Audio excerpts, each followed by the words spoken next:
Hello ladies! What is up, Not Mighty Ladies? I am so happy you're here. I hope that whoever's watching the replay, because that's probably the only person that's going to hear this part of it until other people pop on, I hope you're having a good day. I hope that summertime is coming for you, springtime is coming for you. It's spring, not summer. It's Tuesday. Oh my gosh. Welcome to my world today. It's been one of those days. So welcome and thanks for being here. There's several new ladies to the Mountain Biking Ladies Facebook group. I just want to reintroduce myself almost to a certain extent. I'm Liz. I'm a doctor of physical therapy and I specialize on helping women mountain bikers specifically with strength and endurance coaching. I do some personal coaching and then I also have some programs and some monthly memberships that ladies pop in. The monthly membership is called The Team.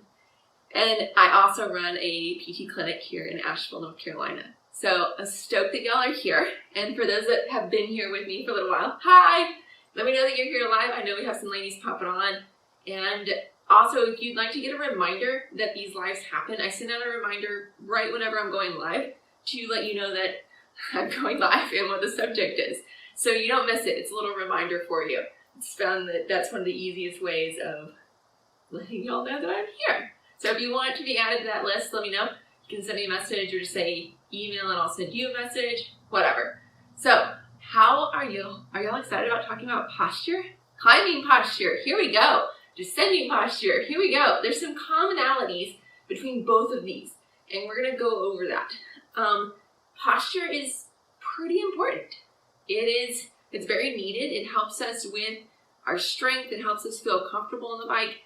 It helps us to have fun on the bike because if we're uncomfortable, then we're probably not going to have that much fun. So let's get into posture. We're going to talk about climbing, what's good posture there, descending, what's good posture there, why it's good in those different ways, and then some muscle groups that kind of correlate to both of them, and then a little bit into some bike fit.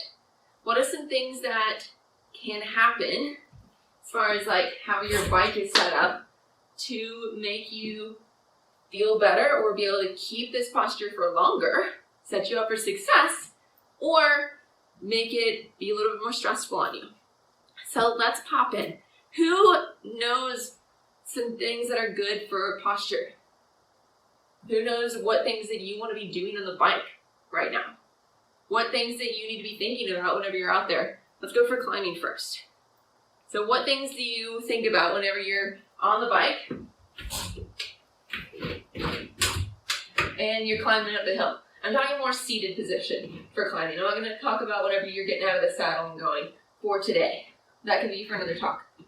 What things do you think about whenever you're climbing? What do you do to help you implement and be able to power the bike better? Because that's part of why this is important, is how we power and move this thing underneath of us to get up the hills better, to get up the hills more efficient, and to use our body in a good, efficient manner. So one, it'll go longer, and two, that we won't be wearing out specific areas of our body when we're climbing up the hills, right? You know, that's why this is important for it. You know, it's so we are more efficient within it. So as we talk about climbing posture, a couple of things. We look at our points of contact with the bike. We have our hands, we have our feet, and we have our butt. It's easier to say butt than anything else. And so as we look at these points of contact, we then look how they connect. Mostly with posture, it's obviously our trunk, but it's also how our hips and our legs function underneath of that. So as we're tilted forward, as we're on our bike, we want to make sure that our elbows can nicely relax out just a little bit. They're not like here. They're out just a little bit. So we can move towards the bar and back. Yeah. And then we also want to make sure that we're not just hunching towards the bar, that we're almost hip hinging a little bit as we go to it. Yes, that will make your vagina, the front part where your clit, touch into the saddle a little bit, but you're not going to be in this position for forever and a day. And so it's okay if it kind of rolls into it and then comes back out. Because that'll be whenever you're going up a really steep part that you're really far forward, and then you'll come back out of it and you'll sit more on your sit bones. And so then the pressure on your vagina goes down, aka you got none on there, and you're sitting more on those nice sit bones that we all have through here. So my saddle fit's pretty important for us. Making sure that we are sitting on our sit bones, not on our tailbone, not on our vagina or our clit. Those guys need good innervation and we don't want to fuck with it. Excuse my French, but I like enjoying my sex. And so making sure we have good pressure relief and that we're coming back off onto our sit bones for that.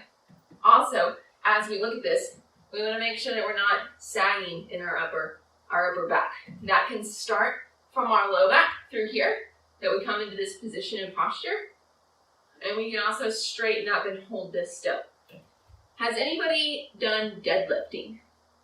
Has anybody done any squats where you hold weight over your arms?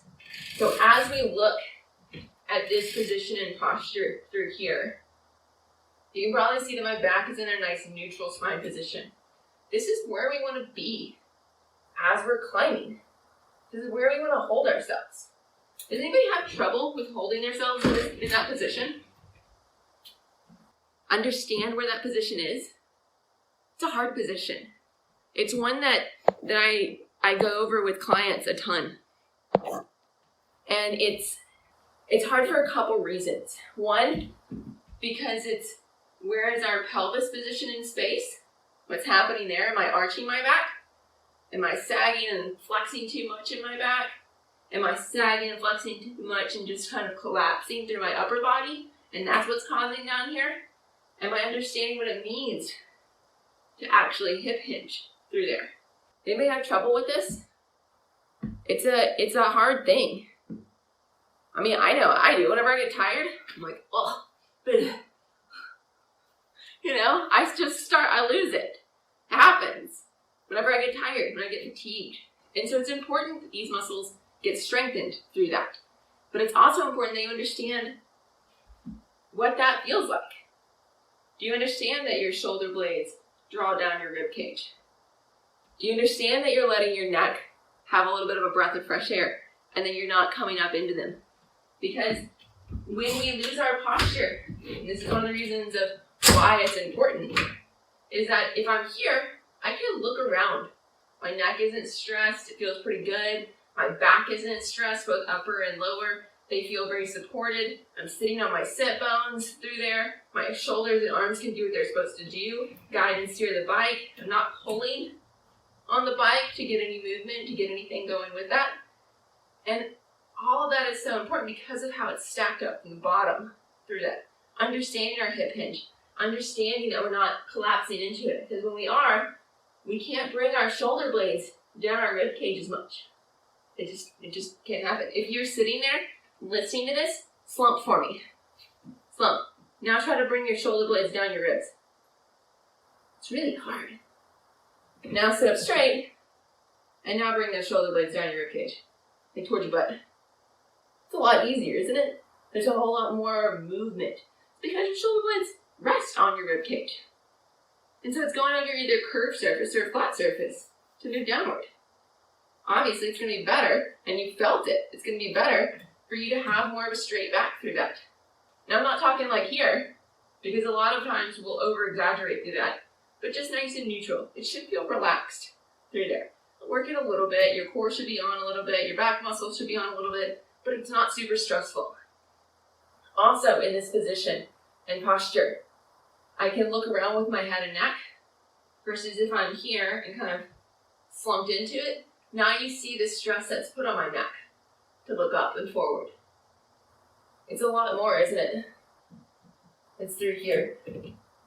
Versus if I come here, now I have a much more solid base of where my neck sits on it. And so it gives that solidity. It gives that control. And so now, as I think about how my power is generated, how I'm turning those pedals down there, which then moves my back wheel and propels me forward, now I can generate that force so much better too, because my core is on. This lower core, the ability to hold that still and stable, makes it so now whenever I use my legs, I'm not just going to use my quad. I'm going to integrate and use my glute as well. Because, I mean, I carry my butt around with me everywhere.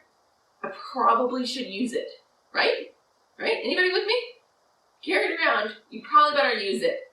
You know? It's like carrying a water bottle around all day long and you're never drinking it. You're just carrying it around. It's not helpful. It's not useful for you. And also you might be thirsty, but you never cracked it open. And so let's not just use our quads here. Let's use our glutes as well.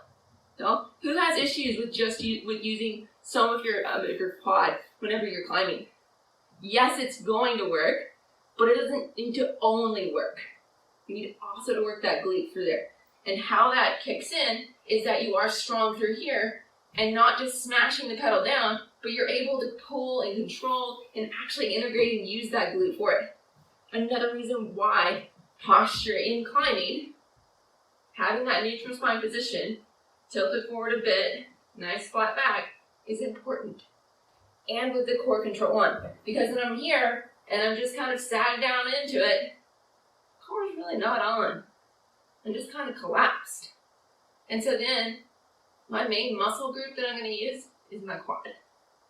And so having that good strong support, having that core control, having that hip hinge, and that's why a lot of the exercises in the Red Life team they're focused around it. You do upper body exercises in a hip hinged position. You do core exercises focused on not moving at your trunk, but moving at your hip to load your core. You do so many other things that give you this base so then you can generate more power when you're climbing. Just from position alone. And you can also do this at home. So think about this when you're on the bike again. Now, as we talk about boobs to bars, I say laser beams from your boobs. And so I want those laser beams to the bar. Boob lasers. Because if your boob lasers are sat down towards your feet, then that means that your posture is not so good. And so let's get your boob lasers out a little bit. Okay, now I'm not looking for them to go sky high, but kind of naturally forward. Because a lot of us know where our boobs are facing, right? Kind of get that idea, right? I don't know, at least I do. Let's now talk about descending posture. So let's now talk about our descending position, or downhill position. So in our downhill position, we want to have our seat out of the way. If you don't have a dropper post, lowering your seat before you hit a specific downhill is pretty important because it allows you to use your arms and legs as more suspension, and that you don't feel like you need to get back behind your seat and kind of hang off your bike. That's not the best position to be in. You want to stay centered over your bike. There's different times that being centered means that you're farther back, but it's that you're staying, like gravity's going straight down and you're balancing your bike pretty well. You're not offloading and lifting up your front tire because you're too far back. Now, as we also talk about downhill position, do we want to be more here, or do we want to be more here? Which one? A or B? A or B? I don't know. Which one do y'all think? B's all around. Why? Why do we want to be in B? What does that give us through it? Why is it important that we want to be in more B? The answer is B. And it's because of what it gives us and what we use for our support. So just like I talked about at the very beginning, posture, why we use it, is to protect our body, to make sure we move more efficiently, and to be able to balance on the bike and or produce force on the bike the best possible way with our body in mind, okay? And so as we look at this, if we're in more A, I'm like holding a squat at the bottom of its range, right through here. I'm gonna fatigue out so freaking quickly. Y'all, my quads are gonna be dying by the time I go down like this short little hill. It's totally not sustainable for it. Like, just do it. If you can stand right now, just get into like a little mini squat like this. It's so fatiguing. I mean, good, it's good as an exercise to like work on quad strength, but I wouldn't recommend it to be able to go downhill. So that's one reason why we want more B than A. Another reason is we need our arms and legs to be basically another suspension for us. And so some of us have full switch, like this one is, and so I have suspension in the front and the rear. If we have a hardtail, that means I have suspension in the front, no suspension in the rear. With both of those setups, our arms and our legs are now fully extensions of our suspension. And so to be able to use our arms and our legs better as suspension, here I can now have the bike come up and meet me.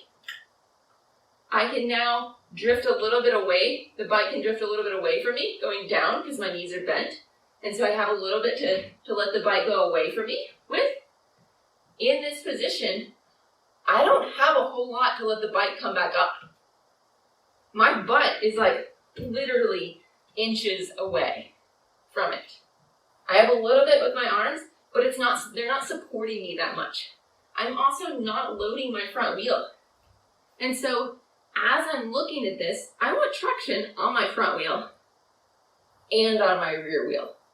Let's be honest, I don't want my front wheel washing out, because that's whenever like really intense crashes happen. I'm not so keen about that. I'd like to stay rubber side down. And so as we look at this position, we have more movement. I can support and load the front tire as I need to with the appropriate amount. And I can drift forward and back as the terrain entails with it. And so as I'm going down a steeper slope, I can drift back a little bit. As I'm able to come back forward, then I can. It's available to me. Versus here, I don't have a whole lot where I can go forward or back. Yet this becomes an area that we go into. Now, I'm not saying that as you're here, you're never going to get low through here. But there's a very distinct difference in where my head is here versus here. Everybody see that? Everybody see that difference through there? Also, as you're here, your core has to work a whole lot harder because you're in more of a plank-like position, right? If I'm here, then now every force that happens, my core, my trunk, has to maintain against those forces. It's like somebody pushing on your back in a plank. You got to maintain that position, that control. This also, in this position, allows me to use my butt a little bit more with my quads. And so I'm not just in a quad movement. I can come back out of it and still load my glutes and my hamstrings for it, have control stability, and it's not just my quads. Versus a lot of here, it's mostly just my quads. Any questions on this? Is this making sense? Is this making sense for everybody? Balance with your butt back. Megan, make sure you think about staying centered through that. You don't want to just go ass back for me. Like, you got to stay centered over that wheel. Because if you go too much ass back, then you're going to lift off your pressure and you're not going to keep traction and control on that front wheel. We need traction and control on that front tire through there. Elizabeth says, can you explain the dropper post and the posture? Yeah, so the reason why we drop our seat is because when I'm in this position of posture, so my saddle is right through here. I don't know if you can see my hand, but I don't have a whole lot to go down and through, which is why if you don't have a dropper post, you should drop your seat.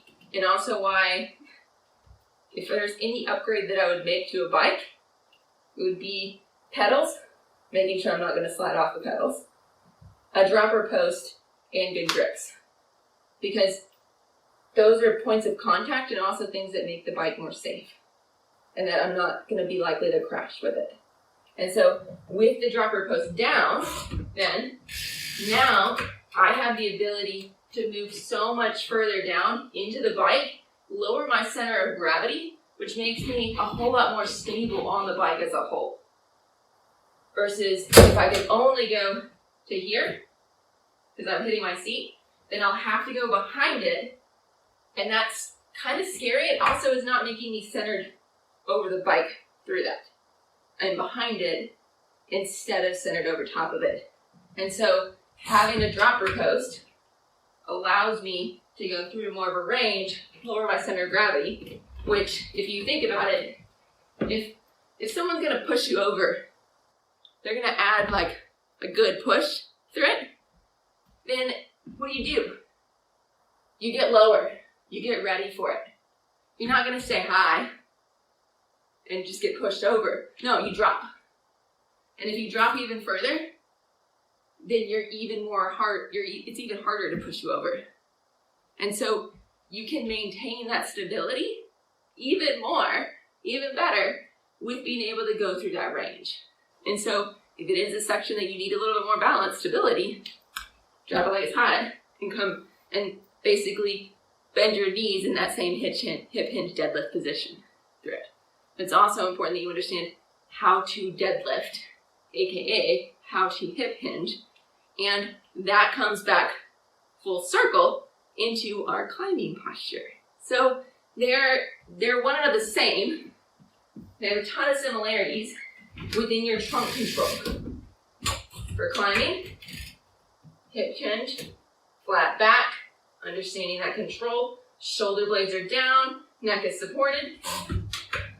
For here, hip hinge, back is flat, I'm looking forward, I'm able to control through that, and my arms are out and ready to stabilize me and move me.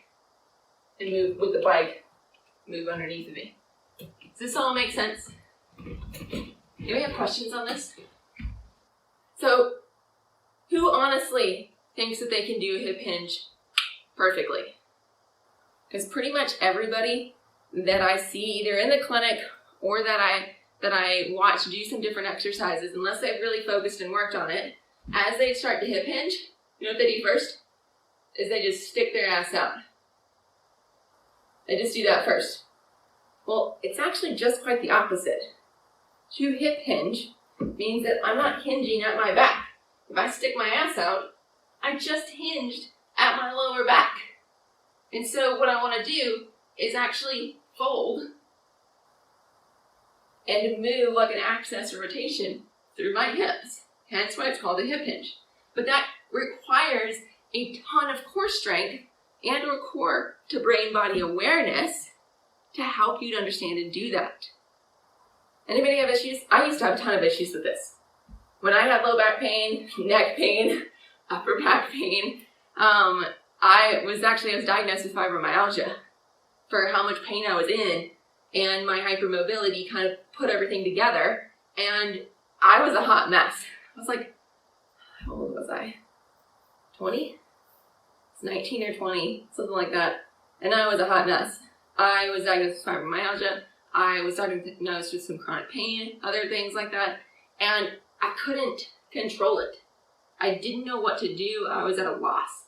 And understanding these components, how to hip hinge, how to access and use my core, how to let my shoulder blades actually come down my spine, were some of the main things that helped me progress forward to where I am now, to where I was like just several years after that.